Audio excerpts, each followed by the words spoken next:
Hola, mi nombre es Germán Escobar y en estos dos videos vamos a hacer una introducción a Angular versión 1.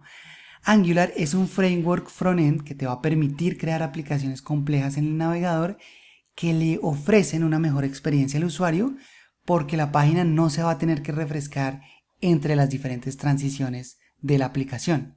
A eso se le conoce como un SPA o un Single Page Application o una aplicación de una sola página en español. Asumo que tienes algo de conocimiento en jQuery y por eso vamos a tratar de hacer la comparación porque Angular toma una ruta completamente diferente y al principio es difícil adaptarse a ese nuevo paradigma que propone Angular. Pero a medida que adquieras más experiencia y que crees aplicaciones más complejas, te vas a dar cuenta que Angular te va a permitir crear aplicaciones más fáciles de crecer, mantener y testear. El ejemplo con el que vamos a empezar es muy sencillo, es este repetidor en donde escribimos algo en este campo de texto y se va a repetir en este párrafo que está acá debajo. Lo vamos a hacer primero en jQuery rápidamente y después vemos cómo hacerlo en Angular. Entonces comencemos con la versión jQuery. Ya tengo esta estructura HTML acá y en el body tenemos tres elementos: el título, el campo de texto y el párrafo donde se va a repetir lo que el usuario ingrese en el campo de texto.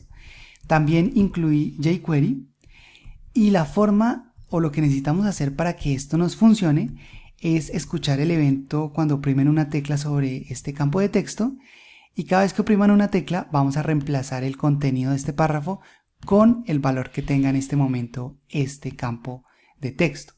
Entonces el código que necesitamos para que esto funcione es el siguiente y lo que estamos haciendo acá es enlazarnos al evento keyUp, que es cuando oprimen una tecla sobre este campo de texto y cada vez que lo oprimen vamos a reemplazar el contenido de este párrafo con el valor que tenga en ese momento el campo de texto. Lo podemos probar, abrámoslo acá. Entonces acá lo tengo, Open Repetidor jQuery, y ahí ya nos funciona. Veamos ahora la forma que haríamos lo mismo en Angular. En vez de enlazarnos al evento sobre el campo de texto y manipular directamente el HTML, en Angular vamos a utilizar algo que se llaman las directivas.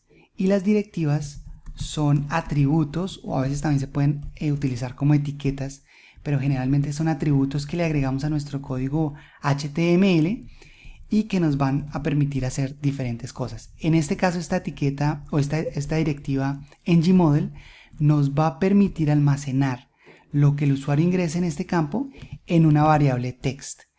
Y esa variable ya la podemos imprimir donde queramos en nuestro HTML con esta notación. Esto se le llama un template y esto nos va a permitir imprimir lo que esté en ese momento en esa variable text.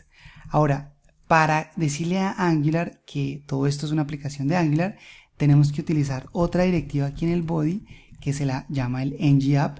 No va a tener en este momento ningún valor, solo así con esto ya nos funciona.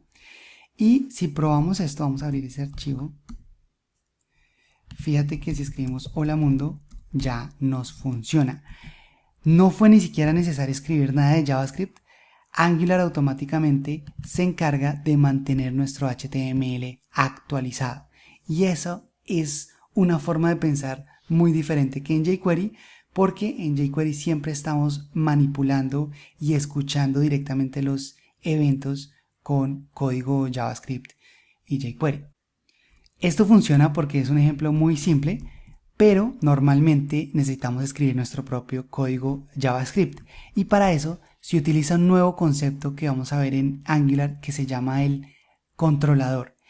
Y el controlador nos permite manipular las variables que tengamos, por ejemplo, en nuestros modelos y agregar o aumentar esa funcionalidad de nuestra aplicación con métodos que vamos a poder llamar desde botones o desde ciertos fragmentos de nuestro código HTML a través de las directivas. Entonces, para crear un controlador necesitamos primero un módulo y un módulo se crea de la siguiente forma: angular.module, le damos un nombre, le vamos a decir que se va a llamar app, pero se podría llamar como cualquier cosa. Acá tenemos que pasarle un argumento que no es importante en este momento y una vez que ya tenemos un módulo, aquí en la directiva ng-app le tenemos que decir a qué módulo está relacionada esta aplicación. También ya con el módulo podemos crear nuestro controlador. Un controlador tiene un nombre, puede ser cualquiera el nombre, le vamos a poner repeater controller. Y un controlador no es más que una función que recibe un argumento que es este scope. Y ese scope es un objeto que va a almacenar las variables que necesite nuestra vista y también los métodos que necesitamos llamar desde la vista. Entonces, en este caso, si probamos esto, bueno, nos falta algo y es, tenemos que relacionar nuestro controlador con esta vista y eso lo hacemos con una directiva que se llama ngController, ¿listo? Y ngController le vamos a decir que está relacionado con, que esta vista está relacionada con el controlador repeater controller. Bien, y esto nos debería funcionar así, simplemente que ahora tenemos un controlador, ahí está funcionando, y podemos decirle explícitamente también que este objetivo scope va a tener una variable llamada text, aunque no es necesario, pero es mejor hacerlo explícito, que va a inicializar de forma vacía, pero podríamos inicializarlo con algún valor. Entonces, si lo inicializamos con algún valor, fíjate que él se encarga de actualizar el HTML de acuerdo a ese valor. ¿Listo? En todos los lugares que se utilice esa variable. Pero digámosle que va a comenzar vacía. Y ya podemos agregar más funcionalidad sobre este controlador. Entonces, sobre el scope, le decimos que queremos, por ejemplo, un método showAlert. Que ese método es una función, o es más bien esa llave showAlert es una función que va a imprimir una alerta con el texto que haya ingresado al usuario. Entonces podemos hacer una alerta que diga el texto es, y acá le vamos a decir que es scope.text, es decir, el valor que tenga en ese momento esa variable. Ahora, para llamar los métodos de una función, lo podemos hacer aquí, por ejemplo, con un botón. Le podemos decir que este botón es mostrar alerta y que cuando le hagan clic llame esta función. Y para eso vamos a utilizar una directiva que se llama ngClick y acá le decimos que queremos llamar showAlert y como es una función tenemos que invocarla de esta forma. Esa es la manera en que enlazamos nuestro HTML con nuestro código y JavaScript. Fíjate que en ningún momento estamos manipulando directamente el código HTML ni estamos escuchando eventos como lo haríamos con jQuery. Y esa es una forma de pensar muy diferente a cómo se hace con jQuery. Así que vamos a probar esto. Ahí vamos a decirle hola mundo y mostrar alerta y ahí nos muestra el texto es hola mundo. Entonces de esa forma es que le agregamos comportamiento a nuestra aplicación. En el siguiente video vamos a seguir reforzando estos conceptos y vamos a ver otro nuevo concepto que es el servicio. Así que avancemos.